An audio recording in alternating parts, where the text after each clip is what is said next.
This short demonstration shows how to copy welding programs within the Entron iPAK2v2 medium frequency welding timer using the Entron NetFlash programming software.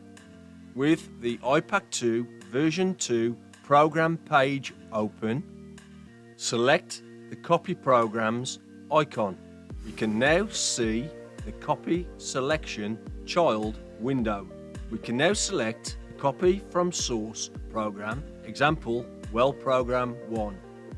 Now select destination program or programs. In this example, we have selected the destination range weld program 2 to weld program 10. Now select copy. The copy complete message will be displayed when this has been successfully completed. Select OK. You can now review the data in the copy programs by using the program selection spin buttons.